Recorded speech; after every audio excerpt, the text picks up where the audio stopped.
Di atas panggung itu, adikku menunjuk wajahku sambil menutup hidung, menyebutku bau kotoran sapi dan tak punya masa depan. Suamiku hanya diam menatapnya. Rina tak tahu, diamnya suamiku adalah badai yang akan menghancurkan kesombongannya hari ini juga. Sebelum ceritanya dimulai, silakan tulis di kolom komentar dari daerah mana saja teman-teman yang menonton cerita ini.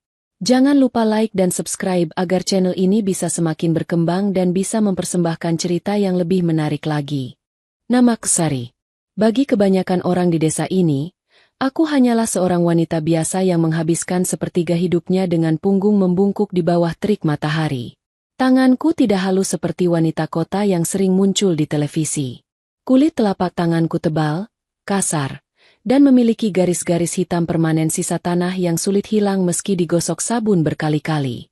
Bau tubuhku bukan bau parfum mahal, melainkan campuran bau tanah basah, pupuk kandang, dan aroma daun nilam yang menyengat. Namun, aku mencintai kehidupan ini. Ada kepuasan tersendiri saat melihat tunas-tunas tanaman yang kurawat tumbuh subur, siap dipanen untuk menghidupi keluarga. Sayangnya, kebanggaan sederhana ini tidak pernah dimengerti oleh satu-satunya saudara kandung yang kumiliki, Rina. Rina adalah kebalikan dariku. Dia adalah berlian, keluarga kami, atau setidaknya begitulah cara dia memandang dirinya sendiri. Sejak kecil, ibu dan bapak memang lebih memanjakannya karena dia pintar bicara dan cantik. Sekarang, Rina telah menjelma menjadi wanita karir yang sukses di kota. Dia pemilik sebuah merek kosmetik herbal yang sedang naik daun. Penampilannya selalu sempurna. Rambut disasak tinggi, baju bermerek, dan sepatu hak tinggi yang tidak pernah menyentuh tanah becek. Siang itu, matahari sedang terik-teriknya ketika sebuah mobil sedan mengkilap berwarna merah marun berhenti di halaman rumahku yang sederhana. Debu beterbangan saat ban mobil itu menggilas kerikil halaman. Aku yang sedang menjemur hasil panen rimpang kunyit di halaman depan segera mengusap keringat di dahi dengan punggung tangan. Pintu mobil terbuka. Rina turun dengan kacamata hitam besar menutupi separuh wajahnya. Dia tidak langsung berjalan ke arahku. Dia diam sejenak, mengibaskan tangannya di depan hidung seolah sedang menghalau bau busuk yang sangat menyengat. "Ya ampun, Mbak Sari," serunya lantang tanpa basa-basi. "Baunya nempel banget sih sampai ke jalan raya? Kamu ini melihara sapi atau melihara sampah?" Aku tersenyum kecut. Sudah terbiasa dengan sambutannya yang tidak hangat. "Ini bau pupuk kandang yang baru datang, Rina. Namanya juga rumah petani. Masuklah, Mbak buatkan teh hangat." Rina melangkah hati-hati, seolah tanah di halaman rumahku adalah ranjau darat yang bisa meledakkan sepatu mahalnya. "Nggak usah teh.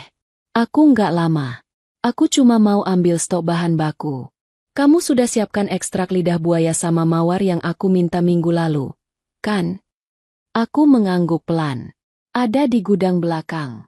Tapi, Rin, panen kali ini agak susah karena hama. Biayanya agak naik." Rina membuka kacamata hitamnya, menatapku dengan mata melotot. "Mbak, kamu itu bicara apa sih? Kita ini saudara kandung. Masa sama adik sendiri hitung-hitungan? Lagian, bisnisku ini kan membawa nama baik keluarga. Harusnya kamu bangga aku mau pakai bahan dari kebunmu yang bau ini, bukan malah minta duit." Dadaku terasa sesak. Ini bukan pertama kalinya. Setiap kali Rina datang, dia selalu mengambil bahan baku terbaik, yang kurawat dengan susah payah siang dan malam, tanpa mengeluarkan uang sepeser pun. Padahal, aku tahu harga jual kosmetiknya sangat mahal di pasaran. "Tapi Rin, Mbak juga butuh modal buat beli bibit lagi," ujarku pelan, mencoba membela diri. "Halah, alasan," potong Rina ketus. "Minta saja sama suamimu itu." Lupa suamimu kan pelitnya minta ampun. Mana mau dia keluar duit?" Belum sempat aku menjawab, suara berat terdengar dari arah pintu samping. "Kalau sudah tahu aku pelit, kenapa kamu masih berani minta gratisan di sini?" Itu Bayu, suamiku.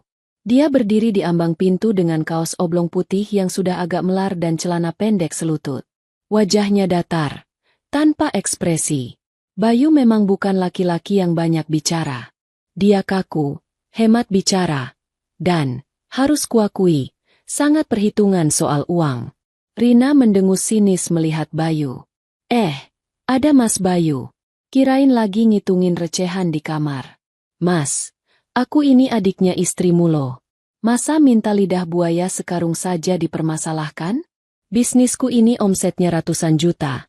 Nanti kalau sukses kan Mbak Sari juga yang bangga. Omset ratusan juta, tapi bayar bahan baku ke kakak sendiri tidak mampu. Sindir Bayu tajam. Dia berjalan mendekatiku, lalu mengambil keranjang kunyit yang sedang kupegang. Sari, masuk. Biar Rina ambil sendiri barangnya kalau dia mau. Tapi catat, ini terakhir kali. Bulan depan, kalau tidak ada transferan, gerbang gudang aku gembok. Mas! Rina menghentakkan kakinya. Kamu jahat banget sih jadi orang. Pantas saja hidup kalian begini-begini terus. Rezeki itu seret kalau sama saudara pelit. Aku menatap Bayu dengan tatapan memohon. Aku tidak suka keributan. Mas, sudahlah biarkan Rina bawa dulu. Kasihan kalau produksinya berhenti. Bayu menatapku tajam. Tatapan yang selalu membuat nyaliku ciut. Kamu terlalu memanjakan dia. Sar. Itu bukan sayang. Itu bodoh. Setelah berkata begitu, Bayu masuk ke dalam rumah tanpa menoleh lagi. Rina mencibir ke arah punggung suamiku. Duh, Mbak. Aku nggak ngerti kenapa kamu betah sama laki-laki macam itu. Sudah miskin, pelit, nggak punya hati lagi. Kalau aku jadi kamu, sudah aku tinggalin dari dulu. Cari yang kaya, yang bisa bikin kamu glowing, bukan yang bikin kamu dekil kayak gini. Kata-kata Rina menusuk ulu hatiku. Sejujurnya, kadang aku pun merasa lelah. Bayu memang sangat ketat soal keuangan. Setiap hasil panen yang kujual, uangnya langsung diambil alih oleh Bayu. Dia hanya memberiku uang belanja pas-pasan setiap hari. Dia melarangku membeli baju baru, melarangku memperbaiki cat rumah yang mulai kusam, dan melarangku meminjamkan uang pada siapapun, termasuk Rina. Rina akhirnya pergi membawa berkarung-karung bahan baku dengan wajah cemberut, tanpa mengucapkan terima kasih. Mobil mewahnya melaju kencang meninggalkan debu yang kembali mengotori jemuran kunyitku.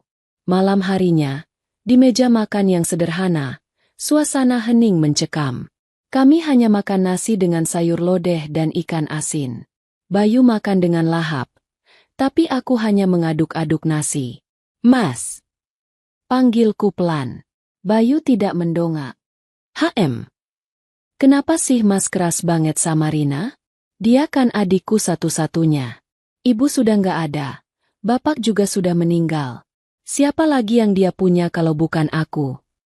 Bayu meletakkan sendoknya. Dia menatapku lurus. Justru karena dia adikmu, dia harus belajar tanggung jawab. Kamu lihat penampilannya? Tasnya baru lagi. Sepatunya baru. Tapi bayar bahan ke kamu dia nggak mau. Kamu itu diperalat. Sari. Tapi kita kan nggak kekurangan makan, Mas. Kebun kita subur. Bantahku. Untuk sekarang, jawab Bayu singkat. Dia berdiri, mengambil buku catatan keuangan lusuh yang selalu dia bawa kemana-mana. Uang kita harus dijaga ketat. Dunia ini kejam. Sar, kalau kamu terlalu baik, kamu akan dimakan. Jangan pernah kasih uang sepeser pun ke Rina tanpa izin aku. Mengerti? Aku menunduk, menahan air mata yang mendesak keluar. Iya, Mas. Mengerti. Dalam hati aku menjerit. Aku merasa Bayu tidak punya hati. Dia seolah tidak mengerti arti persaudaraan. Dia hanya peduli pada angka-angka di buku lusuhnya itu.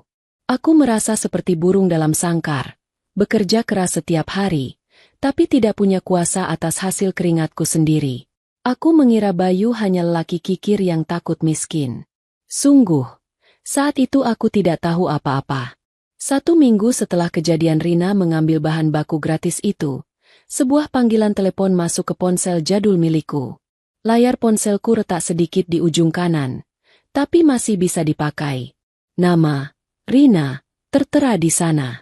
Tumben sekali dia menelepon. Biasanya dia hanya menghubungi kalau butuh sesuatu atau mau pamer pencapaian barunya. Dengan tangan yang masih sedikit kotor karena baru selesai menyiangi rumput liar, aku mengusap layar untuk mengangkat panggilan itu. Halo, Assalamualaikum, Rin? Sapaku. Waalaikumsalam. Mbak Sari. Dengar baik-baik ya, aku nggak punya banyak waktu. Suara Rina terdengar sangat antusias, diiringi suara riuh rendah orang-orang sibuk di latar belakangnya. Sepertinya dia sedang berada di tempat yang ramai.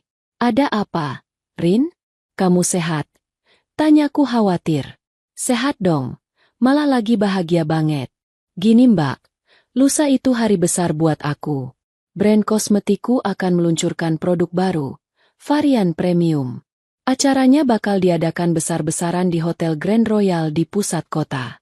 Ada banyak investor asing, artis, dan sosialita yang datang. Hatiku ikut berdesir senang. Bagaimanapun juga, kesuksesan Rina adalah kebanggaan keluarga. Alhamdulillah, selamat ya, Rin. Mbak ikut senang dengarnya. Nah, makanya itu. Aku mau undang Mbak Sari sama Mas Bayu buat datang. Biar bagaimanapun, kalian kan pemasok, walaupun gratisan, jadi ya harus hadirlah. Aku tersenyum lebar. Rina masih menganggapku. Wah, terima kasih ya, Rin. Insya Allah Mbak pasti datang.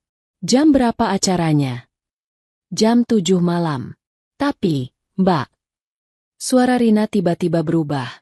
Nadanya merendah tapi penuh penekanan yang tajam. Ada satu syarat kalau Mbak mau datang. Syarat? Syarat apa? Tolong banget ya, Mbak. Datanglah. Tapi jangan pakai baju lusuhmu itu. Jangan pakai daster. Jangan pakai baju yang ada noda getah pisangnya. Dan tolong mandi yang bersih. Kalau perlu luluran dulu 7 kali. Rina tertawa kecil. Tapi tawanya terdengar menyakitkan di telingaku. Nanti tamu-tamu elitku jijik kalau cium bau kandang sapi pas salaman sama Mbak. Ini acara bintang 5. Mbak, dress kodenya elegan. Jangan bikin aku malu. Senyum di bibirku perlahan menghilang. Tanganku yang memegang ponsel gemetar. Iya, Rin. Mbak paham. Mbak akan pakai baju yang paling bagus. Bagus versi Mbak itu beda sama standar orang kota. Loh, ya sudahlah. Pokoknya usahakan jangan kelihatan kayak pembantu yang nyasar masuk pesta majikannya. Baik, Mbak. Sambungan telepon terputus. Aku duduk termangu di balai-balai bambu depan rumah.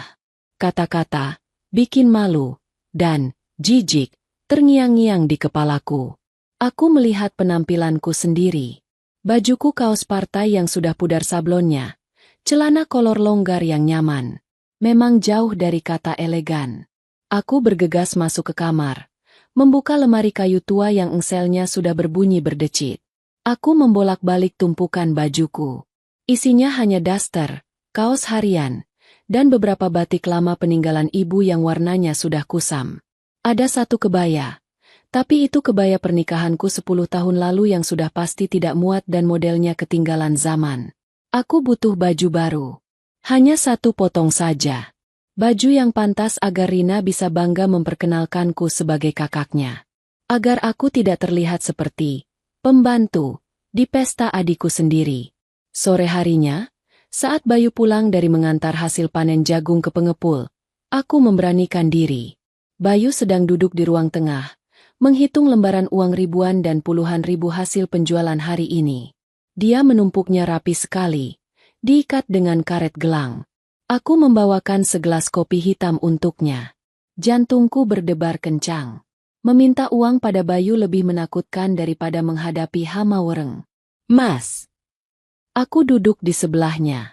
Bayu menyesap kopinya. Matanya masih fokus pada uang di meja. Kenapa? Gas habis. Bukan. Mas, lusa Rina mau mengadakan pesta peluncuran produknya di hotel mewah. Kita diundang. Bayu mendengus pelan. Oh, pergi saja kalau mau. Tapi aku malas kalau harus ketemu orang-orang sombong temannya Rina. Rina minta kita berdua datang. Mas, katanya penting. Dan, dia minta aku pakai baju yang bagus. Dress kodenya elegan. Aku menelan ludah. Memberanikan diri ke inti pembicaraan. Mas, boleh nggak aku minta uang sedikit? 300.000 saja, atau 200.000 deh. Aku mau beli gamis sederhana di pasar kecamatan. Bajuku di lemari sudah jelek semua. Mas, warnanya sudah pudar. Aku malu kalau nanti bikin Rina malu di depan tamu-tamunya. Bayu menghentikan aktivitasnya. Dia meletakkan segepok uang yang sedang dia pegang ke atas meja dengan sedikit kasar. Suara, buk, pelan membuatku tersentak. Dia menoleh, menatapku dengan wajah dingin yang tak tersentuh. Beli baju baru? Tanyanya datar. Iya, Mas. Cuma satu ini saja. Sudah 3 tahun aku nggak beli baju pergi. Suaraku mulai bergetar. Nggak perlu. Jawab Bayu tegas dan cepat. Dia kembali mengambil uang dan memasukkannya ke dalam tas pinggang kulitnya yang butut. Pakai saja batik lamamu yang motif parang itu. Masih layak pakai. Tapi Mas, itu warnanya sudah jadi coklat muda. Aslinya coklat tua. Ada bekas jahitan di lengan juga. Rina bilang tamunya orang-orang elit. Sari. Bayu memotong ucapanku dengan nada tinggi. Kamu ini mau ke pesta atau mau pamer?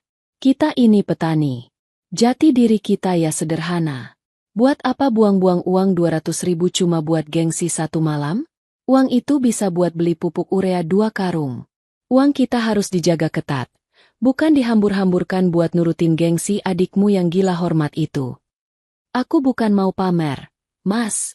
Aku cuma mau menghargai adikku. Air mataku tumpah. Rasa malu dan sakit hati bercampur jadi satu. Kamu pelit banget sih sama istri sendiri? Kamu pegang semua uang hasil kerjaku di kebun. Tapi minta sedikit saja susahnya setengah mati. Apa aku nggak berhak menikmati hasil keringatku sendiri? Bayu berdiri, wajahnya mengeras. Dia tidak luluh sedikit pun melihat air mataku. Aku pelit demi masa depan kita. Kamu tidak akan paham sekarang. Pokoknya tidak ada uang buat baju baru.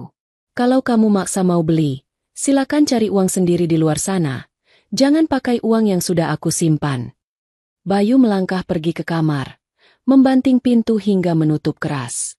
Aku tertinggal sendirian di ruang tengah yang remang-remang. Aku menangis terseduh-seduh, memeluk lututku. Rasanya sakit sekali. Punya suami yang bekerja keras tapi kikirnya luar biasa. Dan punya adik sukses tapi merendahkan kakaknya sendiri. Malam itu aku menyetrika batik lamaku sambil terisak. Batik yang kainnya sudah tipis karena terlalu sering dicuci. Aku menjahit bagian ketiak yang sedikit sobek dengan benang yang warnanya tidak terlalu senada. Dalam hati aku berdoa. Semoga lampu hotel nanti cukup remang-remang sehingga tidak ada yang melihat betapa lusuhnya pakaianku. Aku merasa Bayu jahat. Dia tidak mendukungku. Dia membiarkan aku menjadi bahan tertawaan orang lain. Aku tidak tahu bahwa di balik pintu kamar yang tertutup rapat, Bayu sedang menelepon seseorang dengan suara sangat pelan, membicarakan angka-angka yang jauh lebih besar dari sekadar harga sebuah baju gamis di pasar. Angka-angka yang menyangkut nasib perusahaan Rina. Malam itu, gerbang Hotel Grand Royal berdiri megah seperti pintu masuk ke dunia lain. Cahaya lampu kristal yang menggantung di lobi memantul menyilaukan mata, menciptakan bayangan panjang di lantai marmer yang licin mengkilap. Aku dan Bayu turun dari taksi tua di depan lobi. Sebenarnya Bayu ingin kami naik angkot saja dan berhenti di seberang jalan untuk menghemat ongkos. Tapi aku memohon agar setidaknya kami turun di lobi supaya tidak terlalu terlihat menyedihkan. Bayu menurut.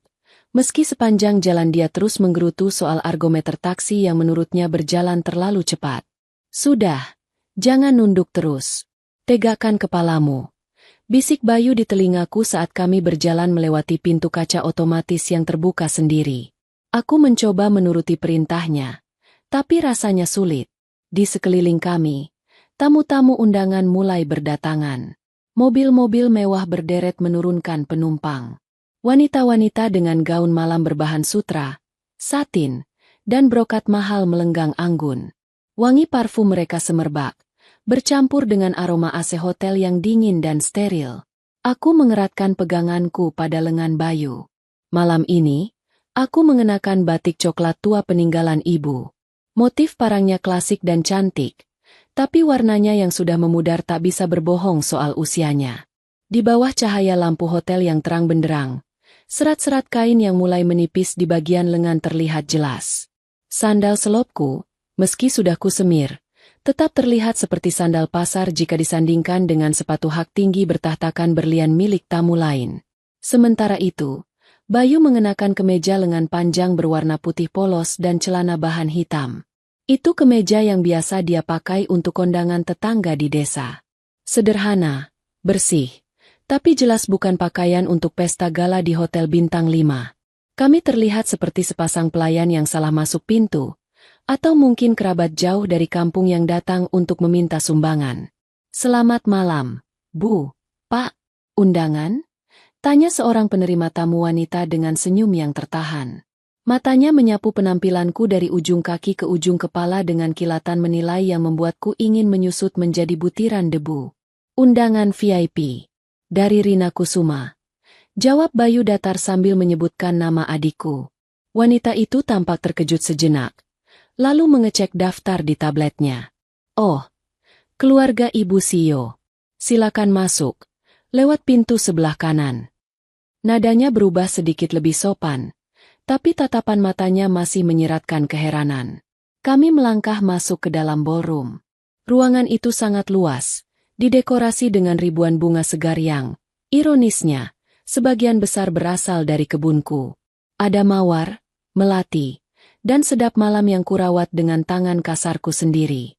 Di sini, bunga-bunga itu tampak begitu elegan dalam vas-vas kristal. Jauh berbeda dengan kondisinya saat masih di tanah berlumpur. "Lihat itu," bisikku pada Bayu, menunjuk ke arah panggung pelaminan mini tempat produk kosmetik dipajang. "Itu bunga dari kebun kita, Mas." Bagus," jawab Bayu singkat. Matanya tidak melihat ke arah bunga, melainkan menyapu sekeliling ruangan dengan tatapan tajam seperti elang yang sedang mengintai mangsa. Dia mengamati para tamu, pelayan, hingga sudut-sudut ruangan. Kami mencoba membaur, mengambil minuman gelas kecil yang diedarkan pelayan. Tapi kehadiranku dan Bayu seperti noda minyak di dalam air. Kami tidak bisa menyatu. Setiap kali kami berjalan melewati segerombolan tamu, obrolan mereka terhenti sejenak. "Siapa itu? Kok dress kodenya beda sendiri?" Aku mendengar bisikan seorang wanita bersanggul tinggi tak jauh dariku. "Mungkin staf kebersihan yang belum ganti baju," sahut temannya sambil terkikik kecil di balik kipas tangannya. "Hus, jangan keras-keras." "Tapi ya sih, bau minyak angin. Salah masuk gedung kali ya? Harusnya ke balai desa, bukan ke ballroom hotel." Wajahku panas. Telingaku berdengung. Aku ingin lari pulang, kembali ke kebun jagungku yang sepi dan damai. Di sana, tidak ada yang menghina bajuku. Di sana, tanaman-tanamanku tidak pernah menatapku dengan jijik. "Mas, kita pulang saja yuk," bisikku gemetar. "Aku nggak kuat." Bayu menoleh, menatap mataku yang sudah berkaca-kaca. Untuk pertama kalinya malam itu, wajah kaku Bayu sedikit melunak. Tangan kasarnya yang biasa memegang cangkul kini menggenggam tanganku erat. Hangat dan kasar, tapi memberikan kekuatan yang aneh. "Jangan bodoh," katanya pelan namun tegas. "Kamu yang menanam bahan baku yang membuat pesta ini ada. Kamu lebih berhak ada di sini daripada mereka semua yang cuma bisa pakai bedak tebal." "Berdiri tegak, Sari," kata-kata Bayu menohokku. Benar juga. Tanpa lidah buaya dan mawar dari kebunku, botol-botol kosmetik cantik di depan sana hanya akan berisi air biasa. Aku menarik napas panjang, mencoba meminjam sedikit keberanian dari suamiku yang anehnya terlihat sangat tenang di tengah situasi yang mengintimidasi ini. Bayu tidak terlihat minder sedikit pun. Dia berdiri tegak dengan kemeja murahannya, menatap balik orang-orang yang mencibir kami dengan tatapan dingin yang membuat mereka salah tingkah dan membuang muka. Tiba-tiba, lampu ruangan meredup. Musik orkestra yang megah bergemuruh. Lampu sorot mengarah ke panggung utama. "Hadirin sekalian, sambutlah bintang kita malam ini, CEO Rina Beauty Care, Ibu Rina Kusuma." Suara MC menggelegar. Tepuk tangan membahana. Dari balik tirai bludru merah, Rina muncul. Dia tampak luar biasa cantik. Gaun merah menyala membalut tubuhnya, dengan kalung berlian berkilauan di lehernya. Dia melambai seperti ratu sejagat. Senyumnya merekah sempurna. Semua orang memujanya. Aku pun ikut bertepuk tangan dengan bangga. Itu adikku. Adik kecilku yang dulu sering menangis minta digendong saat kami di sawah. Kini menjadi ratu di kota besar. Tapi aku tidak tahu bahwa di balik senyum manis itu, Rina sudah menyiapkan panggung lain untukku. Panggung yang bukan untuk memujiku, melainkan untuk menginjakku. Rina mengambil mikrofon. Suaranya terdengar renyah dan berwibawa memenuhi ruangan. Dia mulai bercerita tentang filosofi produknya, tentang alam, tentang kemurnian bahan-bahan organik. Kunci dari kecantikan sejati adalah kembali ke alam, ucap Rina dengan gestur tangan yang dramatis. Produk saya menggunakan bahan-bahan terbaik yang ditanam dengan cinta. Hatiku berdesir. Apakah dia akan menyebut namaku? Apakah dia akan memberitahu dunia bahwa kakaknya lah yang menanam semua itu dengan cinta? Mataku berbinar saat Rina tiba-tiba menatap ke arah kerumunan. Matanya mencari-cari sesuatu. Lalu, tatapannya terkunci padaku. Dia tersenyum lebar. Dan malam ini, saya kedatangan tamu yang sangat spesial. Seseorang yang menjadi saksi perjalanan hidup saya dari nol. Seseorang yang mengingatkan saya untuk selalu bersyukur. Ucap Rina. Suasana hening. Semua mata mengikuti arah pandang Rina. Lampu sorot tiba-tiba bergerak menyapu ruangan dan berhenti tepat di wajahku. Aku silau. Refleks menutup mata sejenak dengan tangan. Tolong beri tepuk tangan untuk kakak kandung saya. Mbak Sari. Mbak, Mas Bayu. Ayo naik ke panggung. Jantungku seperti mau copot. Aku menoleh ke arah Bayu. Wajahnya tetap datar. Tapi dia mengangguk kecil. Ayo, katanya. Dengan kaki gemetar, aku berjalan menuju panggung. Bayu berjalan di belakangku, seolah menjadi perisai. Ribuan pasang mata menatap kami. Bisik-bisik yang tadi samar kini terdengar lebih jelas saat kami melintasi karpet merah. Jarak dari tempat kami berdiri ke panggung terasa seperti ribuan kilometer. Sesampainya di atas panggung, cahaya lampu sorot terasa panas di kulit. Aku berdiri di samping Rina yang wangi dan berkilauan. Perbedaan kami begitu mencolok. Rina seperti angsa putih yang cantik, sementara aku seperti bebek buruk rupa yang penuh lumpur.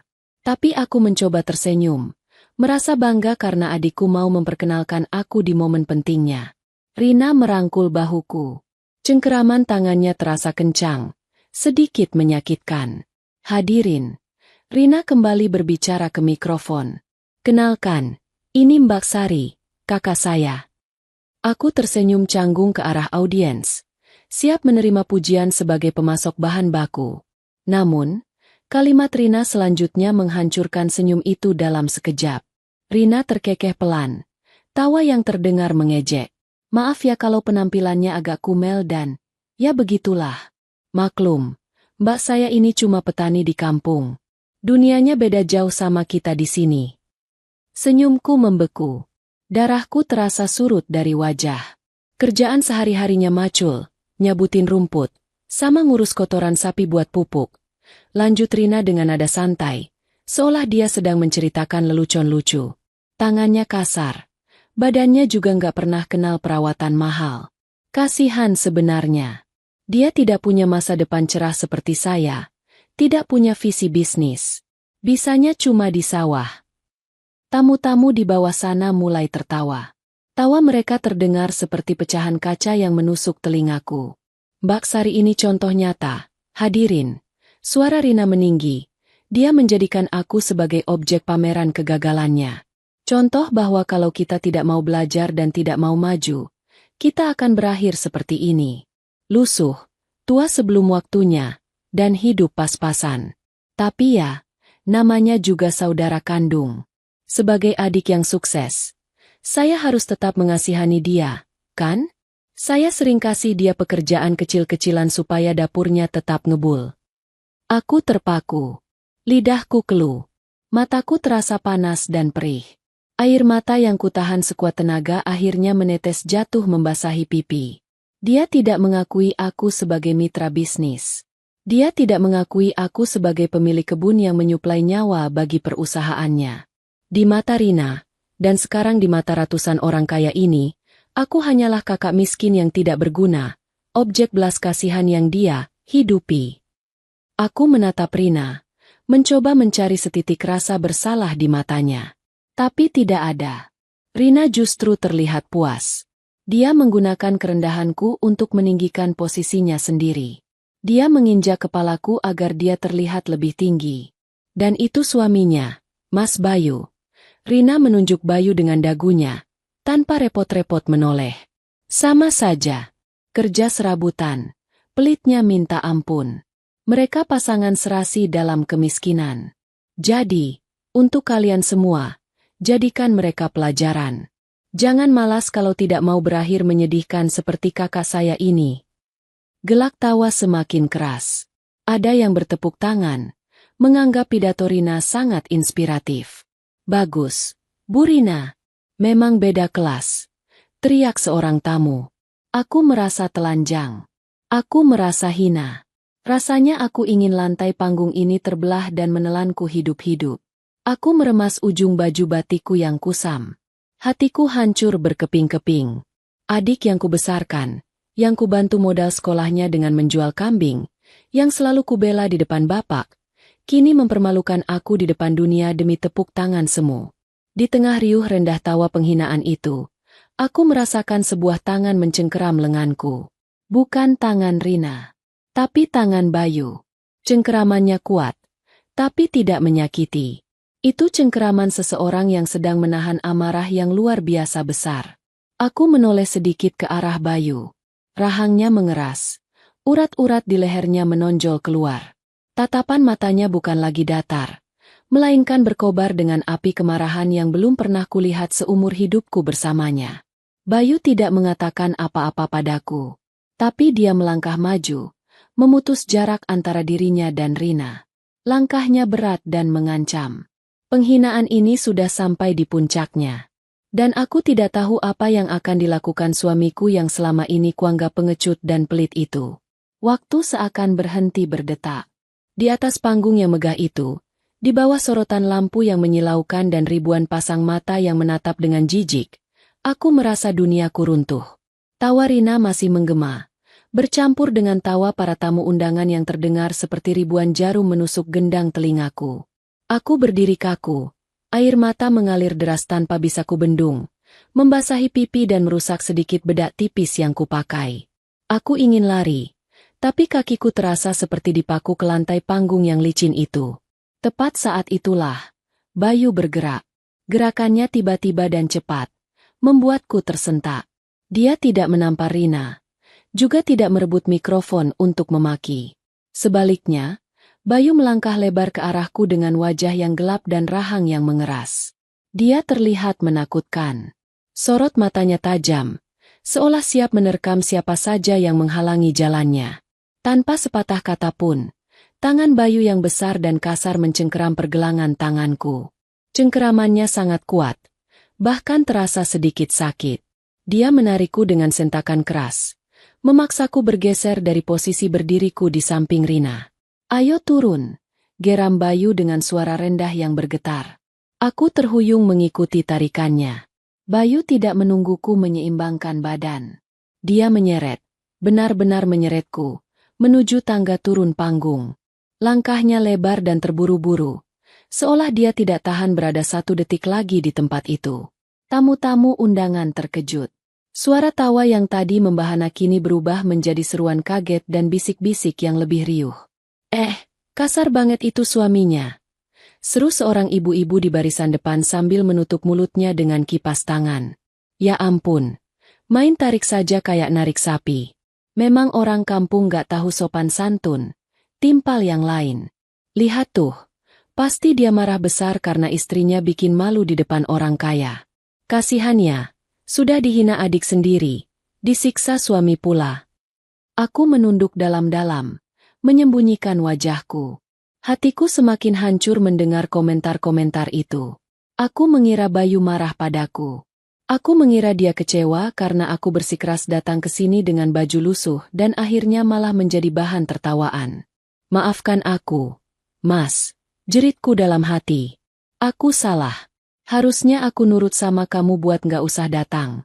Rina, yang masih berdiri di tengah panggung dengan mikrofon di tangan, justru memanfaatkan momen itu untuk semakin menyudutkan kami. Dia tertawa renyah, geleng-geleng kepala dengan gaya yang dibuat-buat seolah dia prihatin.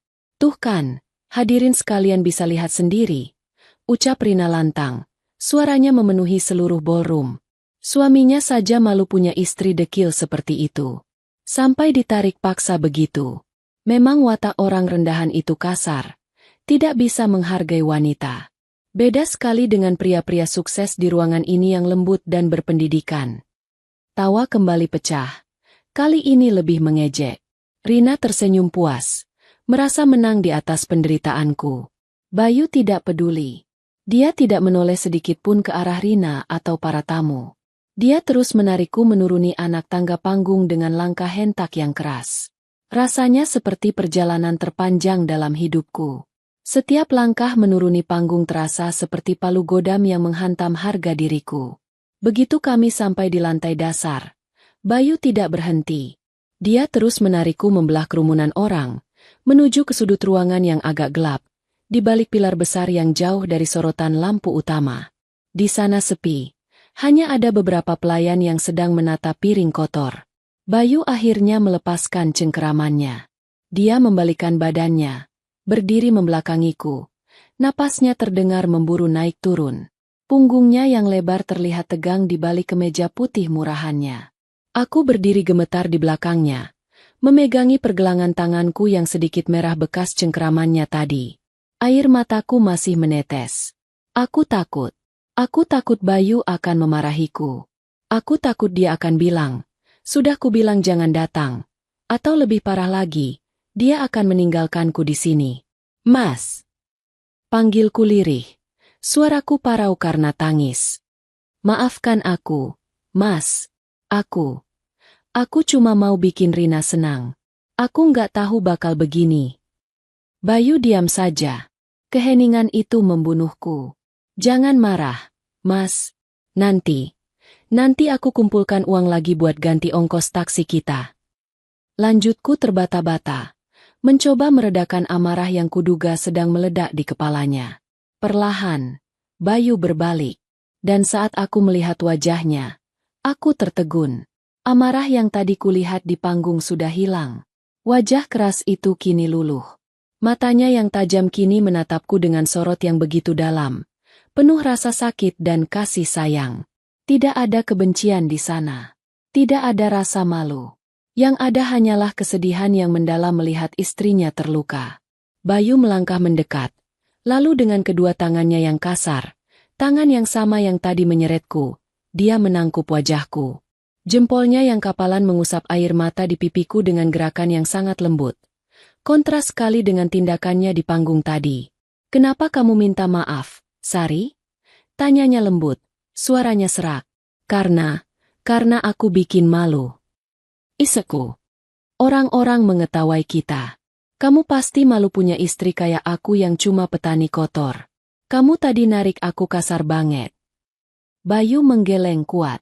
Dia menatap lurus ke dalam mataku, memaksaku untuk melihat kejujuran di sana. "Dengar aku baik-baik," ucap Bayu tegas. Namun nada bicaranya bergetar menahan emosi. "Aku menarikmu turun dengan kasar bukan karena aku marah padamu. Bukan karena aku malu punya istri sepertimu." "Lalu kenapa?" tanyaku bingung. Bayu menghela napas panjang, lalu menoleh sekilas ke arah panggung tempat Rina masih sibuk menebar pesona palsu. "Aku menarikmu turun secepat mungkin, karena panggung itu terlalu kotor untuk wanita sebaik kamu, Sari," jawab Bayu. Kata-katanya menohok jantungku. Di atas sana, berdiri seorang adik yang tega menjual harga diri kakaknya demi tepuk tangan. Di bawah sana, duduk orang-orang kaya yang menilai manusia hanya dari bajunya. Tempat itu penuh sampah. "Sari, dan kamu adalah permata. Aku tidak rela permataku berdiri terlalu lama di tengah-tengah sampah busuk itu." Aku ternganga. Air mataku berhenti menetes sejenak karena terkejut. "Jadi, Mas nggak marah?" "Aku marah. Marah sekali. jawab Bayu. Matanya kembali berkilat tajam. Tapi bukan padamu. Aku marah pada Rina. Aku marah pada diriku sendiri karena membiarkan kamu dihina. Bayu meraih tanganku, mencium punggung tanganku yang kasar dan berbekas tanah itu dengan takzim. Tangan ini, tangan yang Rina bilang kasar dan menjijikan ini, adalah tangan yang memberinya makan sejak kecil. Tangan ini yang menyekolahkan dia. Tangan ini lebih mulia daripada tangan Rina yang halus tapi penuh tipu daya. Hatiku yang tadi remuk redam perlahan terasa hangat. Ternyata aku salah menilai. Ternyata, di balik sikap diam dan pelitnya selama ini, Bayu melihat segalanya. Dia menghargaiku lebih dari yang kuduga. Hapus air matamu, perintah Bayu sambil merapikan rambutku yang sedikit berantakan. Tegakkan kepalamu. Jangan biarkan mereka melihatmu menangis lagi. Malam ini belum berakhir, Sari. Dan aku pastikan, air matamu ini akan dibayar mahal oleh Rina. Maksud Mas apa? Tanyaku heran. Kita pulang saja yuk, Mas. Aku sudah nggak mau di sini. Bayu menggeleng. Senyum tipis yang misterius terukir di bibirnya. Senyum yang belum pernah kulihat sebelumnya. Senyum seorang pemenang yang memegang kartu as. Belum waktunya pulang. Pertunjukan yang sebenarnya baru akan dimulai. Kamu percaya sama aku? Tanya Bayu. Aku menatap mata suamiku. Mata itu penuh keyakinan. Meskipun aku tidak mengerti apa yang bisa dilakukan oleh petani miskin seperti kami melawan pengusaha kaya seperti Rina, entah kenapa, rasa percaya itu tumbuh. Aku mengangguk pelan. Aku percaya, Mas. Bayu merangkul pundakku erat. Bagus. Sekarang, kita tonton dari sini. Lihat baik-baik panggung itu. Kami berdiri di dalam bayang-bayang pilar, jauh dari keramaian, menatap ke arah panggung yang gemerlap. Di sana, Rina sedang tertawa lebar, mengangkat gelas wine-nya untuk bersulang dengan para investor. Dia terlihat di puncak dunia. Dia tidak tahu bahwa pondasi pijakannya sedang retak dan siap runtuh menimpanya. Suasana pesta semakin meriah. Musik jazz mengalun lembut. Pelayan-pelayan hilir mudik membawa nampan berisi canape mewah. Rina terlihat sibuk berbasa-basi dengan seorang pria tua berjas abu-abu yang duduk di meja VIP paling depan. Pria itu adalah Pak Handoko, investor utama yang menyuntikkan dana miliaran rupiah untuk pabrik kosmetik Rina. Rina terlihat sangat menjilat, tertawa pada setiap lelucon tidak lucu yang dilontarkan pria tua itu. Produk baru ini akan meledak di pasaran, Pak Handoko. Saya jamin. Samar-samar aku mendengar suara Rina lewat pengeras suara yang masih menyala. Bahan bakunya adalah bunga emas organik, varietas langka yang hanya bisa tumbuh di tanah vulkanik tertentu. Dan saya sudah mengamankan suplai eksklusifnya. Bagus, bagus. Jawab Pak Handoko, suaranya terdengar berat dan puas. Asal suplainya lancar, saya siap tambah modal 2 kali lipat malam ini juga. Rina berbinar-binar. Tentu saja lancar, Pak. Pemasoknya kan sudah di tangan saya. Tepat saat Rina hendak mengangkat gelas untuk bersulang merayakan kesepakatan itu, sebuah kekacauan terjadi di sisi kiri panggung. Seorang pria dengan kemeja batik seragam staf Rina berlari tergopoh-gopoh menaiki tangga panggung.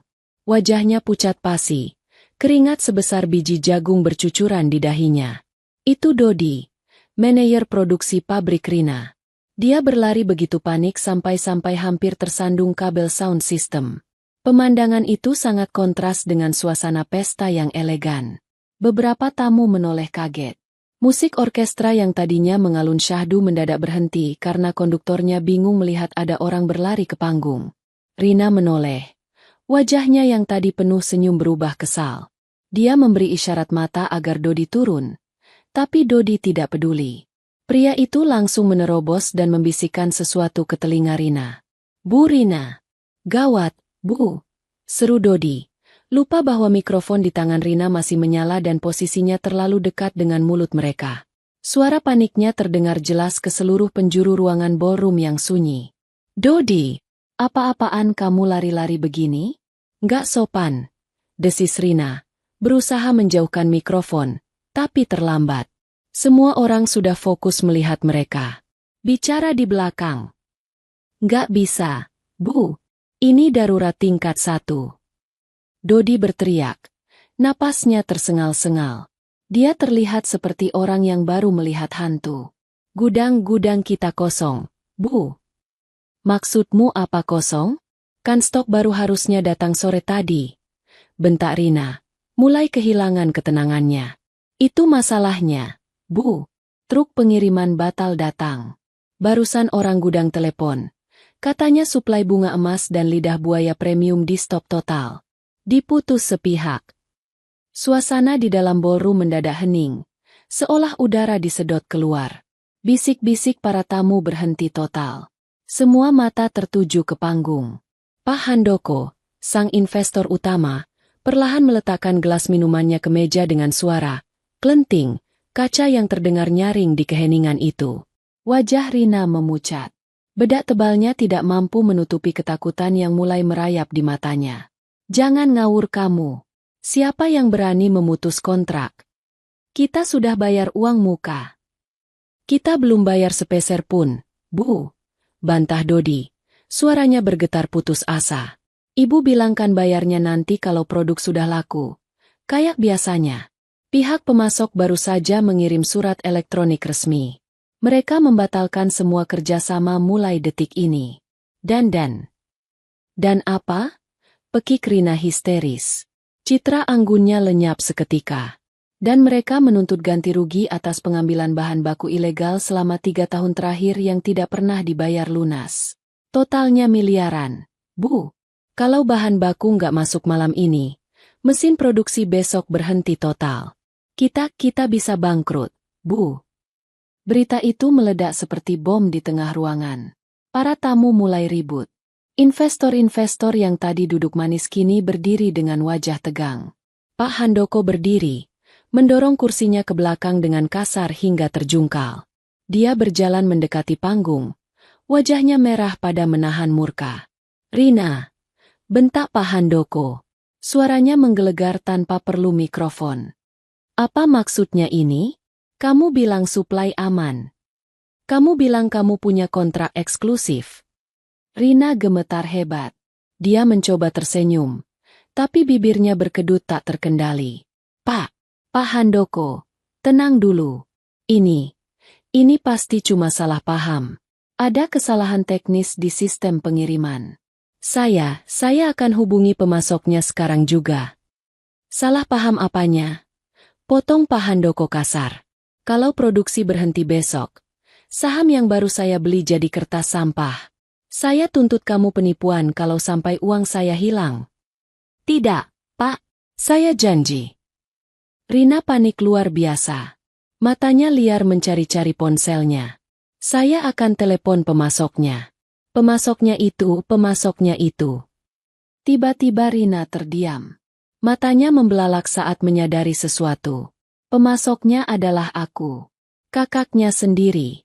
Orang yang baru saja dia hina habis-habisan di panggung yang sama 5 menit yang lalu. Orang yang dia sebut, bau kotoran sapi, dan tak punya masa depan. Rina menoleh ke arah pintu keluar, mencari-cari sosokku. Tapi aku sudah tidak ada di sana. Aku berdiri dalam bayangan, menyaksikan semuanya dengan jantung berdebar kencang. Mbak Sari. Gumam Rina ke mikrofon tanpa sadar. Wajahnya yang tadi sombong kini berubah menjadi topeng ketakutan murni. Di mana Mbak Sari? Kamu cari siapa? Tanya Pak Handoko garang. Jangan alihkan perhatian. Siapa pemasok bahan baku langka itu? Hubungi dia sekarang atau saya panggil polisi. Rina gelagapan. Keringat dingin melunturkan makeupnya. Pemasoknya kakak saya, Pak. Petani yang tadi saya perkenalkan. Hening. Keheningan kali ini berbeda. Jika tadi hening karena jijik, sekarang hening karena kaget dan ketidakpercayaan. Maksud kamu? Suara Pak Handoko merendah, penuh ancaman. Wanita yang kamu permalukan di depan umum tadi? Wanita yang kamu sebut, cuma tukang macul, dan ngurus kotoran sapi, itu? Dia pemegang kunci bisnis miliaran ini. Rina tidak bisa menjawab. Dia hanya mengangguk lemah, Lututnya gemetar hingga dia hampir jatuh. Dia baru sadar bahwa dia baru saja menggali kuburannya sendiri. Dia telah meludahi tangan yang memberinya makan, dan sekarang tangan itu menarik piring nasinya pergi. "Cari dia!" teriak Rina histeris pada stafnya. "Cari Mbak Sari. Dia pasti belum jauh. Cepat bawa dia ke sini." Staf keamanan dan pelayan berlarian panik ke arah pintu keluar. Tapi aku dan Bayu masih berdiri tenang di sudut gelap ruangan. Bayu meremas bahuku pelan. "Sekarang giliran kita," bisik Bayu di telingaku. "Ayo, istriku. Tunjukkan pada mereka siapa sebenarnya petani kotor ini." Bayu menuntunku keluar dari bayangan. Kami berjalan perlahan kembali menuju panggung. Bukan dengan menunduk malu seperti tadi, tapi dengan langkah tegap.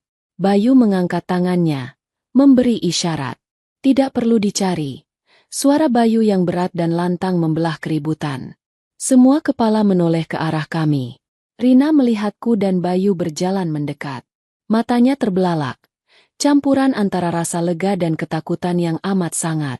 "Mbak Sari, Mas Bayu," seru Rina. Dia hendak lari turun menyambutku. Tapi Bayu mengangkat telapak tangannya, menghentikan langkah Rina. "Jangan mendekat," ucap Bayu dingin. Mengulangi kata-kata penghinaan yang mungkin ada di pikiran Rina tadi. "Nanti baju mahalmu bau kotoran sapi. Ingat, kami ini kan menjijikan." Rina terpaku di tempat. Wajahnya pucat pasi seperti mayat. Di sebelahnya, Pak Handoko menatap kami dengan pandangan menilai. Kali ini tanpa rasa jijik, melainkan dengan rasa ingin tahu yang besar. Situasi berbalik 180 derajat. Sang ratu pesta kini berdiri gemetar di panggung, sementara si petani kotor dan suami pelit kini memegang kendali atas nasib semua orang di ruangan itu. Suasana ballroom yang tadinya penuh dengan aroma parfum mahal dan dengungan percakapan sopan, kini berubah mencekam seperti ruang sidang pengadilan. Ratusan mata memandang kami, aku dan Bayu, yang berjalan perlahan membelah kerumunan. Tidak ada lagi bisik-bisik yang menghina bajuku. Tidak ada lagi tawa yang mengejek kemeja murah Bayu. Yang ada hanya tatapan penuh tanda tanya dan ketegangan yang menyesakkan dada. Rina berdiri terpaku di atas panggung. Tangannya gemetar memegang mikrofon yang sudah basah oleh keringat dinginnya. Wajahnya yang tadi bersinar karena sorotan lampu, kini terlihat pucat pasi seperti kain mori. Dia menatapku bukan sebagai kakaknya, tapi sebagai satu-satunya pelampung penyelamat di tengah lautan badai yang dia ciptakan sendiri. Bayu berjalan di depanku. Langkahnya tenang namun penuh otoritas. Dia tidak menunduk lagi. Punggungnya tegak. Aura kepemimpinan yang selama ini tersembunyi di balik kaos oblong dan cangkul di ladang, kini memancar keluar dengan begitu kuat. Sesampainya di tepi panggung, Bayu tidak perlu meminta izin. Dia menaiki tangga dengan santai, lalu berdiri tepat di hadapan Rina. Rina mundur selangkah, ketakutan melihat tatapan tajam suamiku. Tanpa berkata apa-apa, Bayu mengulurkan tangannya, meminta mikrofon. Rina, yang biasanya dominan dan sombong, menyerahkan benda itu dengan patuh seperti kerbau dicocok hidung. Bayu memegang mikrofon itu, mengetuknya pelan sekali. Tes, tes. Suara ketukan itu menggema ke seluruh ruangan, membuat semua orang menahan napas. "Selamat malam, bapak-bapak dan ibu-ibu yang terhormat." Suara Bayu terdengar berat, tenang, dan sangat berwibawa. Jauh berbeda dari Citra, suami kasar, yang tadi diteriakkan Rina. "Maaf mengganggu pesta megah ini. Saya hanya ingin meluruskan satu hal kecil yang sepertinya terlewatkan oleh Ibu Rina yang sukses ini." Bayu menoleh ke arah Pak Handoko, investor utama yang masih berdiri dengan wajah merah padam di bawah panggung. "Pak Handoko, benar?" tanya Bayu sopan. "Ya, saya Handoko," jawab pria tua itu dengan nada curiga. "Kamu siapa sebenarnya? Apa hubunganmu dengan kekacauan suplai ini?" Bayu tersenyum tipis. Dia merangkul bahuku, menarikku mendekat ke sisinya di tengah panggung. "Perkenalkan ulang. Tadi istri saya diperkenalkan sebagai petani kotor, tukang macul, dan pemelihara kotoran sapi. Itu semua benar. Tidak ada yang salah dengan deskripsi itu." Aku menunduk sedikit, merasa malu diingatkan kembali akan penghinaan itu. Tapi Bayu mempererat rangkulannya, memberiku kekuatan. Tapi, lanjut Bayu, suaranya meninggi sedikit. Ada satu gelar yang lupa disebutkan oleh adik ipar saya yang terhormat ini. Istri saya, Sari, bukan sekadar petani biasa. Dia adalah pemilik tunggal Sari Organic Farm, satu-satunya perkebunan di provinsi ini yang memegang sertifikat internasional EcoCert untuk budidaya Golden Chamomile atau bunga emas, bahan baku utama yang menjadi nyawa dari produk kosmetik Rina Beauty Care. Ruangan itu meledak dengan suara kaget. Hah? Sertifikat internasional. Rina tersentak kaget. Matanya melolot menatap Bayu.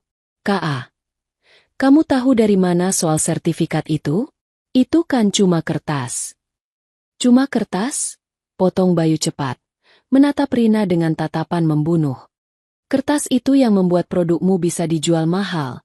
Rina, tanpa sertifikat organik dari kebun sari, kosmetikmu tidak bisa melabeli diri sebagai produk premium. Tanpa bunga dari kebun sari yang memiliki kadar minyak atsiri tertinggi di Indonesia, krim wajahmu itu cuma adonan tepung dan air. Bayu kembali menatap para hadirin. Bapak ibu sekalian, kalian mungkin jijik melihat tangan istri saya yang kasar dan hitam. Kalian mungkin tertawa melihat bajunya yang lusuh. Tapi ketahuilah, tangan kasar inilah yang merawat tanaman-tanaman itu siang malam, menjaga kualitas tanah tanpa bahan kimia sedikit pun, demi memastikan wajah-wajah mulus kalian tetap aman. Kalian menghina prosesnya, tapi memuja hasilnya. Dan Rina. Bayu menunjuk adikku tepat di wajahnya. Kamu adalah yang terburuk. Kamu menghisap darah kakakmu sendiri, mengambil hasil panen terbaiknya secara gratis bertahun-tahun, lalu membuangnya seperti sampah di depan teman-teman kayamu. Pak Handoko maju mendekat ke bibir panggung, menatap Rina dengan berang. Rina, apa benar itu? Kamu bilang kebun itu milik perusahaanmu. Kamu bilang kamu yang mengelola standarnya. Rina tergagap. Keringat bercucuran deras melunturkan maskaranya. Pak Handoko, dengarkan dulu. Memang itu kebun kakak saya. Tapi kan kami keluarga. Itu sama saja milik saya. Saya bisa atur. Tidak bisa, sela Bayu tegas. Mulai detik ini, Sari Organic Farm memutuskan hubungan kerjasama dengan Rina Beauty Care. Tidak akan ada lagi satu helai pun daun, atau satu tetes pun ekstrak bunga yang keluar dari gerbang kebun kami menuju pabrikmu. Silakan cari pemasok lain. Oh, tunggu. Tidak ada pemasok lain yang bisa menanam varietas itu di tanah vulkanik selain istri saya, kan? Lutut Rina lemas. Dia ambruk terduduk di lantai panggung. Gaun merah mahalnya menyapu lantai yang kotor. Tapi dia tidak peduli lagi. Dunianya baru saja runtuh. Tanpa bahan baku dari kebunku.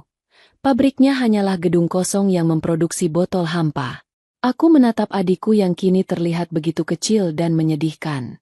Ada rasa iba di hatiku, tapi rasa sakit hati akibat kata-katanya tadi masih lebih dominan. Aku ingat bagaimana dia menertawaiku. Aku ingat bagaimana dia menyuruhku mandi 7 kali karena bau kotoran sapi. Mbak. Rina mendongak, menatapku dengan mata berkaca-kaca. Air mata buayanya mulai keluar. Mbak Sari, tolong Mbak. Jangan begini. Kita kan saudara. Masak Mbak tega lihat adiknya hancur? Mbak kan sayang sama Rina. Mbak selalu ngalah sama Rina. Aku hendak membuka mulut. Naluri keibuanku ingin memaafkannya. Tapi Bayu menekan tanganku pelan. Jangan bicara padanya, Sari. Bisik Bayu. Dia sedang memanipulasimu lagi. Lalu Bayu berbicara keras ke mikrofon. Maaf, Rina. Tadi kamu bilang di panggung ini bahwa Sari tidak punya visi bisnis dan tidak punya masa depan. Nah, sekarang Sari sedang membuktikan visi bisnisnya. Memutus kontrak dengan mitra yang tidak bonafit dan tidak punya etika. Itu keputusan bisnis, bukan masalah saudara. Para investor mulai kasakusuk dengan panik. Mereka mengeluarkan ponsel, menelepon tim keuangan mereka. Tarik semua dana, teriak salah satu investor. Batalkan kontrak. Ini penipuan publik. Seru yang lain. Kekacauan terjadi. Pesta yang seharusnya menjadi penobatan Rina sebagai ratu kosmetik, kini berubah menjadi panggung eksekusi karirnya. Dan Algojonya bukanlah orang asing, melainkan kakaknya sendiri yang dia sebut bau sampah. Tapi kejutan malam itu belum selesai. Bayu masih memegang mikrofon. Dia belum puas.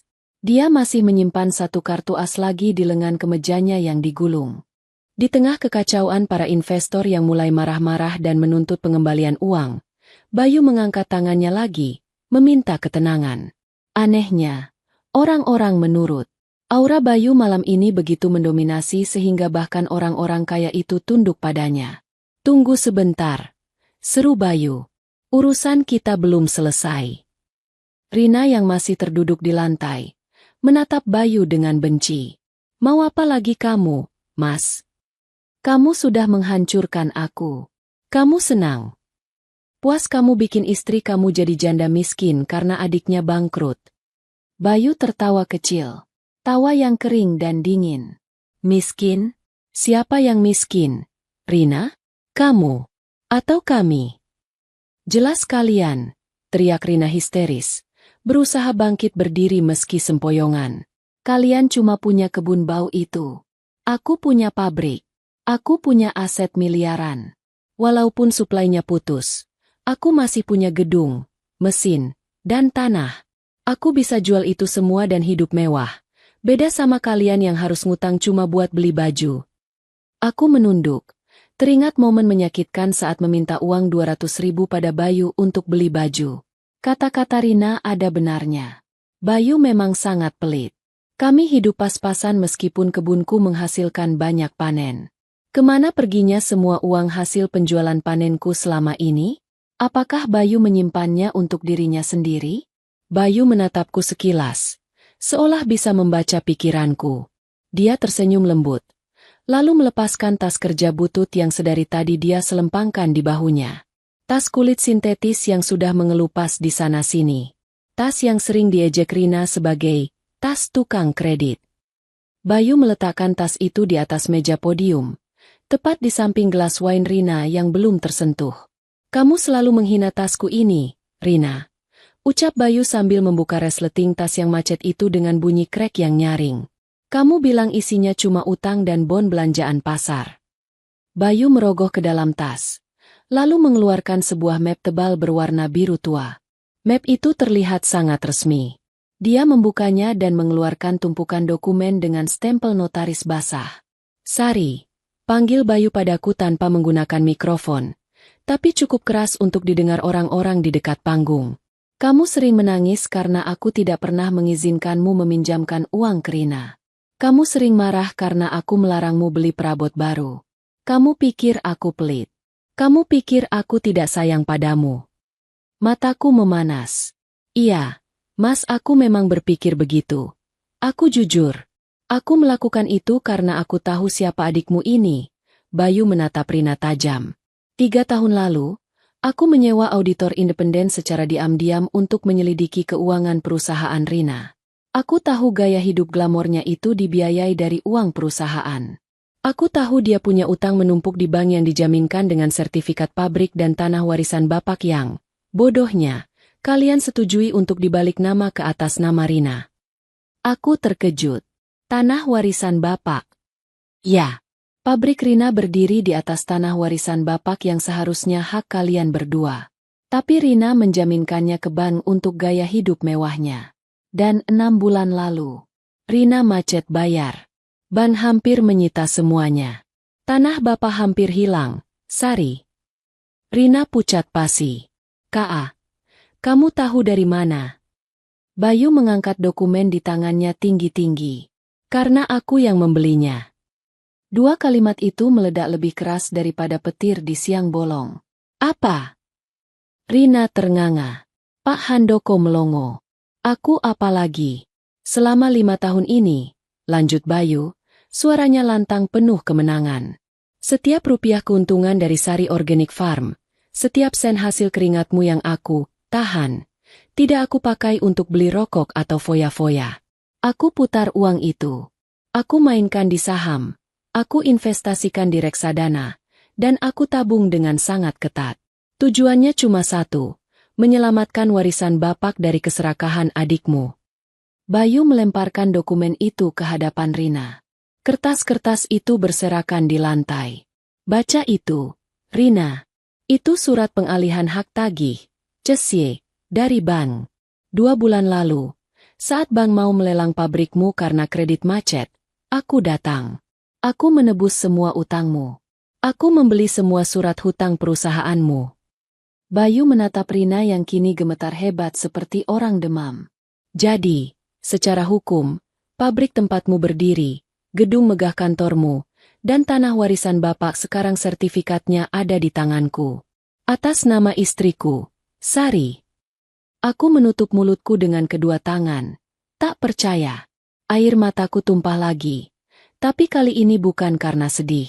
Jadi selama ini Bayu melarangku jajan, melarangku beli baju, melarangku bermewah-mewah, adalah demi ini?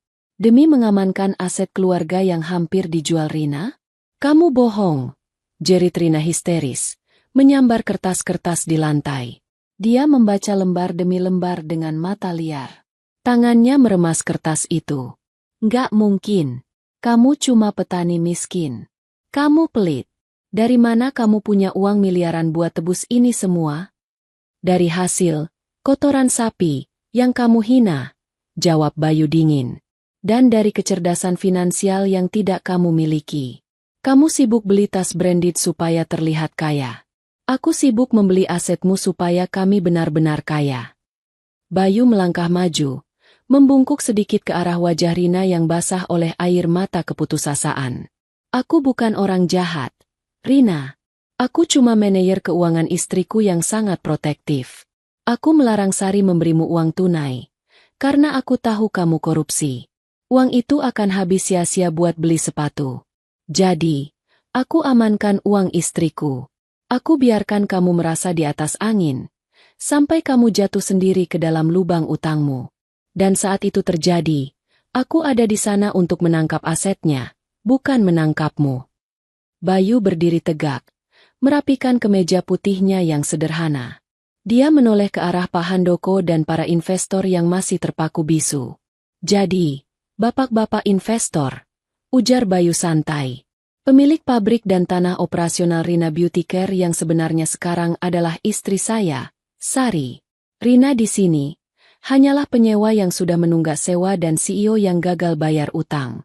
Silakan putuskan. Kalian mau berbisnis dengan siapa? Dengan penipu yang kosmetiknya tanpa bahan baku dan pabriknya bukan miliknya? Atau dengan pemilik sah bahan baku dan pemilik aset pabrik? Pak Handoko menatap Rina dengan jijik. Lalu beralih menatapku dan Bayu dengan pandangan penuh hormat. Dia mengangguk perlahan. Saya rasa pilihannya jelas. Gumam Pak Handoko. Aku menatap Bayu. Suamiku. Laki-laki yang kukira tidak punya hati itu. Malam ini, di mataku, dia terlihat lebih gagah daripada pangeran manapun. Dia tidak memberiku baju emas. Tapi dia memberiku mahkota harga diri yang tidak ternilai harganya. Dia membiarkan dirinya dianggap pelit dan miskin selama bertahun-tahun, hanya untuk menjaga agar aku tidak kehilangan segalanya karena ulah adikku sendiri. Mas! Bisikku, meremas tangannya. Bayu menoleh, senyumnya tulus dan hangat. Maaf ya bajumu jelek malam ini. Tapi janji, besok kita beli satu toko baju kalau kamu mau. Uang kita masih sisa banyak. Aku tertawa di sela tangisku. Aku nggak butuh baju, Mas. Aku cuma butuh kamu. Di bawah kaki kami, Rina menangis meraung-raung, meratapi nasibnya yang berbalik 180 derajat dalam hitungan menit. Tapi tidak ada yang menolongnya. Tidak ada yang peduli. Karena malam ini, lumpur di tanganku telah terbukti lebih berharga daripada berlian palsu di lehernya. Keheningan di dalam ballroom Hotel Grand Royal malam itu terasa begitu berat. Seolah udara telah berubah menjadi timah. Kertas-kertas dokumen yang dilemparkan Bayu masih berserakan di lantai panggung, menjadi saksi bisu kejatuhan seorang ratu pesta yang kini bersimpuh tak berdaya. Rina, adikku yang selalu tampil sempurna bak porselen, kini terlihat retak di segala sisi. Bayu mundur selangkah, memberiku ruang. Dia tidak mendominasi panggung lagi. Dengan tatapan lembut yang menenangkan, dia mengangguk ke arahku, seolah berkata, "Ini panggungmu sekarang, Sari. Akhiri ini." Aku menarik napas panjang. Udara AC hotel yang dingin menusuk kulitku yang hanya berbalut kebaya tipis. Tapi anehnya, ada api hangat yang menyala di dadaku. Rasa takut, rasa minder, dan rasa malu yang tadi menghantuiku saat pertama kali menginjakan kaki di tempat ini, kini lenyap tak berbekas. Aku bukan lagi Sari si petani kotor yang salah masuk pesta. Aku adalah Sari, pemilik tanah tempat adikku berpijak, dan pemilik napas bagi bisnis yang dia banggakan. Aku melangkah maju, mendekati Rina yang masih terisak sambil memunguti kertas-kertas aset itu dengan tangan gemetar. "Berdiri, Rin," ucapku pelan. Suaraku tidak menggelegar seperti Bayu, tapi terdengar tegas lewat pengeras suara yang masih aktif. Rina mendongak. Wajahnya kacau balau.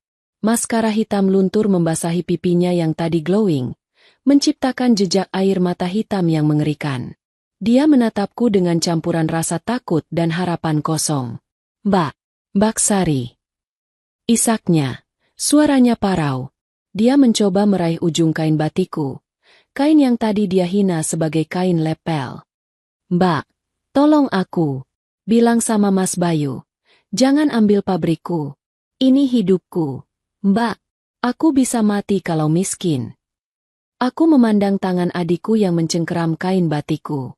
Tangan itu halus, terawat, dengan kuku-kuku yang dipoles cantik. Sangat berbeda dengan tanganku yang kasar dan penuh goresan luka. Dulu, setiap kali dia meminta sesuatu dengan nada memelas seperti ini, aku akan luluh. Aku akan memberinya uang saku. Aku akan memberinya hasil panen. Aku akan membelanya di depan bapak. Tapi malam ini, ingatan tentang penghinaannya terlalu menyakitkan. Kata-katanya yang menyebutku, bau kotoran sapi, dan memalukan, masih berdengung jelas di telingaku. Aku melepaskan cengkeraman tangannya dari kainku dengan perlahan tapi pasti. "Rina," kataku, memandang lurus ke matanya. Kemudian aku beralih menatap para tamu undangan, investor, dan sosialita yang masih terpaku menonton drama keluarga ini. "Dan Bapak Ibu sekalian yang terhormat." Aku mengangkat tanganku, memperlihatkan telapak tanganku yang kasar ke hadapan semua orang. Adik saya benar. Tangan ini kasar. Tangan ini kotor. Setiap hari, tangan ini bergulat dengan tanah, pupuk kandang, dan lumpur sawah. Bau tubuh saya mungkin tidak seharum parfum impor kalian. Baju saya mungkin warnanya sudah pudar karena terlalu sering dipakai bekerja di bawah matahari. Aku menjeda sejenak, menelan ludah untuk menahan getaran emosi. Tapi, dengan tangan kotor inilah saya menghidupi keluarga saya. Dengan tangan kasar inilah saya merawat tanaman-tanaman yang Sarinya kalian oleskan ke wajah kalian setiap malam. Kalian memuja produk kecantikan yang katanya alami dan mewah, tapi kalian menghina petani yang membuatnya ada. Aku menoleh kembali ke Rina yang masih bersimpuh. "Rina, kamu bilang aku tidak punya visi bisnis. Kamu bilang aku tidak punya masa depan. Kamu bilang aku cuma pantas dikasihani." Aku menggeleng pelan, tersenyum miris. "Kamu salah besar. Justru karena aku punya visi, aku bekerja keras. Justru karena aku memikirkan masa depan, aku tidak menghamburkan uang untuk gengsi sepertimu." "Mbak, maafin Rina. Mbak." Rina hilaf. Rina mulai meraung, mencoba bersujud di kakiku. Pemandangan itu sungguh menyedihkan. Seorang CEO bergaun mewah bersujud di kaki wanita berbaju lusuh. "Berhenti, Rin. Bangun. Perintahku dingin. Jangan bikin dirimu semakin rendah. Kita selesaikan ini secara bisnis, seperti yang kamu mau." Aku menatap Pak Handoko yang berdiri di bibir panggung. "Pak Handoko, dan para investor lainnya," ujarku lantang. "Saya, Sari, sebagai pemilik Sasari Organic Farm dan kini, berkat suami saya, pemegang hak aset pabrik ini, ingin membuat pengumuman." Suasana hening total. Bahkan suara denting gelas pun tidak terdengar. Karena saya dianggap tidak selevel dan menjijikan oleh CEO perusahaan ini, maka saya merasa tidak pantas lagi bekerja sama dengannya. Saya khawatir, bau kotoran sapi dari kebun saya akan merusak citra elit Rina Beauty Care. Mbak, jangan, jerit Rina histeris. Mulai malam ini, lanjutku tanpa mempedulikan teriakan Rina. Saya menghentikan total seluruh suplai bahan baku. Tidak akan ada lagi bunga emas. Tidak ada lagi lidah buaya. Tidak ada lagi nilam. Silakan Rina cari petani lain yang lebih wangi dan lebih elit. Kalau memang ada. Dan soal pabrik. Aku melirik Bayu. Suamiku mengangguk. Memberiku kuasa penuh. Gedung pabrik dan tanah yang berdiri di atas warisan Bapak. Karena sekarang sertifikatnya sudah ditebus oleh suami saya dari bank, maka statusnya adalah milik kami. Rina, saya memberimu waktu 1 minggu untuk mengosongkan ruangan kerjamu. Saya dan Bayu akan mengambil alih manajemen aset. Kami akan merombak ulang semuanya, termasuk siapa yang berhak memimpin di sana. Keputusan itu jatuh bagaikan vonis mati. Rina terkulai lemas. Wajahnya menatap kosong ke lantai. Harapannya musnah. Tameng kesombongannya hancur berkeping-keping. Pak Handoko tiba-tiba bertepuk tangan. 1 tepukan, 2 tepukan, lalu diikuti oleh tepuk tangan meriah dari seluruh tamu undangan. Mereka bukan bertepuk tangan untuk Rina, tapi untukku. Untuk keadilan yang akhirnya ditegakkan. Keputusan yang tepat, Bu Sari, seru Pak Handoko lantang. Saya tarik semua investasi saya dari manajemen Rina. Tapi kalau Ibu dan Pak Bayu berniat membangun ulang bisnis ini dengan manajemen baru yang lebih jujur, kartu nama saya ada di meja. Aku mengangguk hormat pada Pak Handoko. Terima kasih, Pak. Kami akan pertimbangkan. Aku berbalik membelakangi Rina. Tidak ada lagi yang perlu dibicarakan. Air mataku sudah kering. Rasa sakit hatiku sudah terbayar lunas. Bukan dengan amarah yang meledak-ledak, tapi dengan ketenangan yang menghanyutkan. Bayu merangkul bahuku erat. Ayo pulang, istriku. Sudah malam. Besok kita harus ke kebun lagi. Ayo, Mas, jawabku. Kami menuruni panggung dengan langkah ringan. Kali ini, kerumunan tamu membelah memberi jalan. Tidak ada tatapan jijik. Mereka menatap kami dengan segan. Bahkan ada beberapa yang menunduk hormat.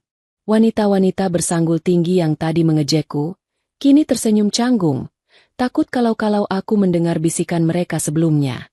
Saat kami mencapai pintu keluar, aku sempat menoleh ke belakang sekali lagi.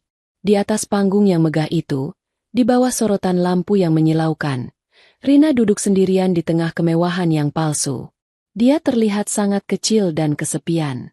Lumpur di tanganku telah membersihkan kepalsuan, berlian, di lehernya. Dan malam ini, aku belajar bahwa kehormatan tidak terletak pada apa yang kita pakai, tapi pada apa yang kita lakukan. Pagi itu, udara desa terasa jauh lebih segar dari biasanya. Matahari terbit malu-malu dari balik bukit, menyinari hamparan kebun bunga chamomile atau bunga emas yang sedang bermekaran. Warna kuning keemasan bunga-bunga itu berkilauan ditimpa embun pagi, seolah alam sedang tersenyum menyambut kami. Sudah 3 bulan berlalu sejak malam pesta yang menggemparkan itu. Kehidupan di desa kembali berjalan tenang. Tapi ada yang berbeda. Rumah kami yang dulu sederhana, kini sedang dalam proses renovasi. Bukan menjadi istana megah yang mencolok, tapi menjadi rumah yang lebih layak dan nyaman. Atap yang bocor sudah diganti, dinding papan yang lapuk sudah diganti tembok kokoh. Dan dapurku kini jauh lebih bersih dan luas. Bayu sedang duduk di teras sambil menyeruput kopi hitam dan pisang goreng buatanku. Dia tidak lagi memakai kaos oblong melar. Sekarang dia memakai kemeja batik yang rapi, meski bawahannya tetap celana kain yang nyaman. Di hadapannya, bukan lagi buku catatan lusuh yang dulu sering dia bawa, melainkan sebuah laptop modern untuk memantau pergerakan saham dan laporan keuangan pabrik. Ya, pabrik itu. Setelah insiden di hotel, Rina Beauty Care resmi dinyatakan bangkrut karena ditinggal seluruh investor dan digugat oleh vendor-vendor lain yang ternyata juga tidak dibayar. Rina kehilangan segalanya. Mobil mewahnya ditarik leasing, apartemennya disita, dan dia dikejar-kejar penagih utang. Aset pabrik dan tanah warisan Bapak yang sudah diamankan Bayu, kini kami kelola ulang. Kami tidak memproduksi kosmetik sendiri karena kami sadar kami tidak punya keahlian di bidang pemasaran gaya hidup. Namun, Bayu dengan otak cerdasnya mengubah pabrik itu menjadi unit pengolahan bahan baku setengah jadi. Kami mengekstrak minyak bunga dan gel lidah buaya dengan standar internasional, lalu menjualnya ke perusahaan-perusahaan kosmetik besar lain yang lebih bonafit. Pak Handoko menepati janjinya. Dia menjadi mitra bisnis utama kami. Bisnis kami berkembang pesat, bukan karena pencitraan palsu, tapi karena kualitas asli yang kami jaga. Mas, nanti siang ada jadwal meeting sama orang dari Jakarta. Tanyaku sambil meletakkan piring berisi singkong rebus di meja. Bayu mengangguk. Matanya masih fokus ke layar laptop. Iya. Mereka mau kontrak eksklusif 5 tahun buat minyak nilam kita. Harganya bagus. Oh ya, Sar, uang bulanan sudah Mas transfer ke rekeningmu. Coba dicek. Aku tersenyum kecil, lalu mengeluarkan ponsel baruku, hadiah dari Bayu bulan lalu. Aku mengecek saldo rekening. Angkanya membuatku pusing. Cukup untuk membeli sawah baru berhektar-hektar. Mas, ini kebanyakan, protesku lembut. Kita mau pakai buat apa uang sebanyak ini? Bayu menutup laptopnya, lalu menatapku dengan senyum khasnya yang sekarang terasa jauh lebih hangat. Itu uangmu. Hasil keringatmu. Mau kamu pakai buat beli baju 1 lemari, mau buat beli emas, atau mau disumbangkan ke panti asuhan, terserah kamu. Aku cuma tugasnya ngumpulin dan jagain. Sekarang kamu bebas. Sar, tidak ada lagi yang bilang kita miskin. Aku duduk di sebelahnya, menyandarkan kepalaku di bahunya. Terima kasih ya, Mas. Aku minta maaf dulu sempat mikir kamu suami yang jahat dan pelit. Wajar kok. Bayu terkekeh. Aku memang pelit. Sampai sekarang pun aku masih sayang kalau harus beli kopi di kafe mahal. Mending kopimu, gratis dan lebih enak. Kami tertawa bersama. Tawa bahagia yang lepas, tanpa beban. Tiba-tiba, suara pagar dibuka membuat kami menoleh. Dari jalan setapak, terlihat sesosok wanita berjalan tertatih-tatih mendekati rumah kami. Dia memakai baju kemeja yang agak kusut dan celana jeans pudar. Rambutnya diikat asal-asalan. Tidak ada lagi kacamata hitam besar atau sepatu hak tinggi. Itu Rina. Wajahnya terlihat lebih tua dari usianya. Gurat-gurat kelelahan dan tekanan batin terlihat jelas. Dia membawa sebuah tas kresek berisi buah tangan, jeruk yang sepertinya dibeli di pasar pinggir jalan. Rina berhenti di depan teras. Tidak berani naik. Dia menunduk. Tidak berani menatap mata kami. Assalamualaikum, Mas Bayu. Mbak Sari. Ucapnya lirih. Waalaikumsalam. Jawabku dan Bayu hampir bersamaan.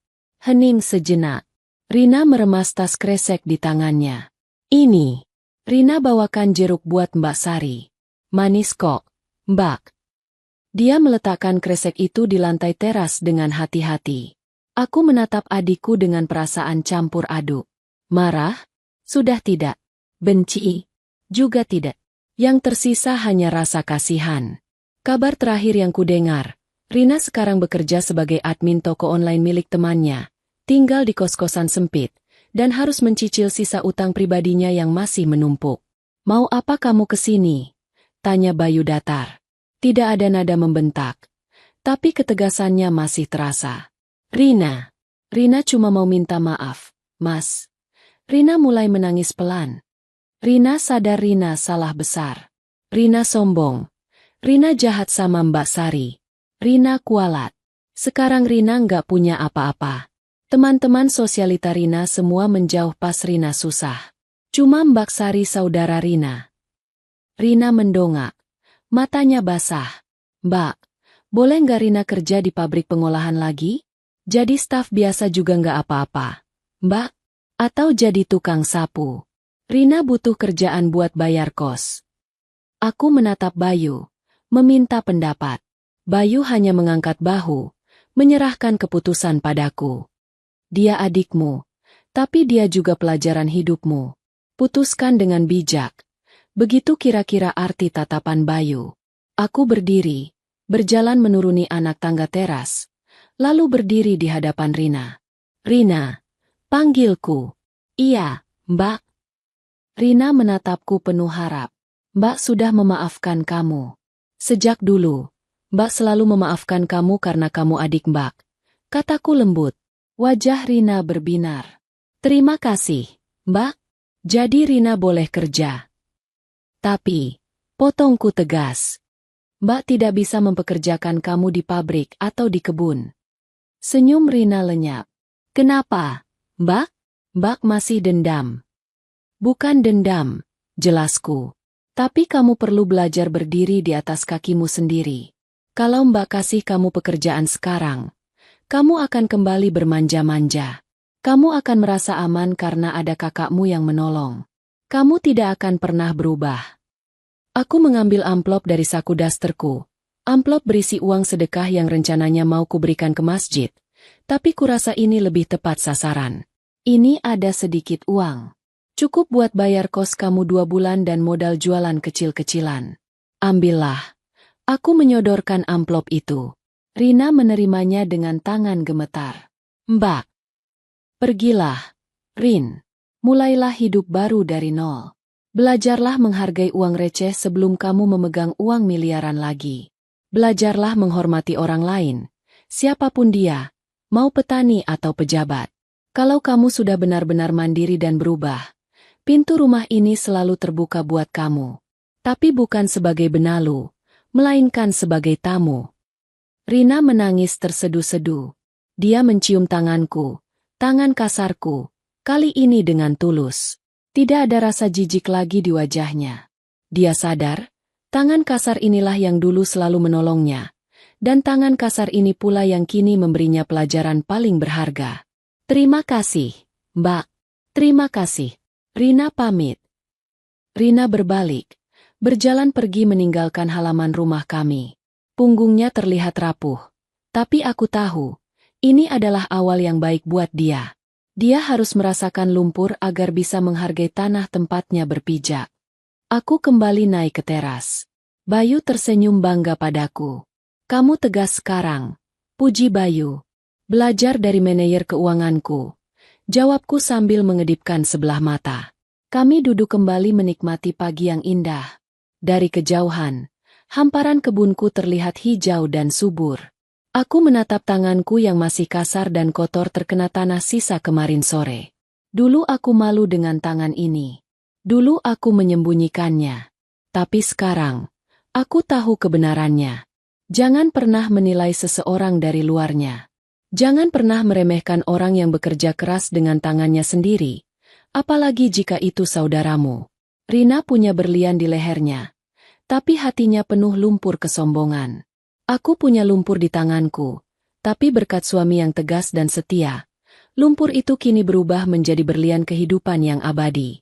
Dan satu hal lagi yang kupelajari, suami yang pelit dan tegas menjaga harta istri, jauh lebih baik daripada suami yang manis di bibir tapi membiarkan istrinya dimanfaatkan dan hartanya digerogoti. Bayu bukan hanya suamiku, dia adalah penjaga masa depanku. Tamatku, tamatku, tamatku. Tamatku, tamatku, tamatku.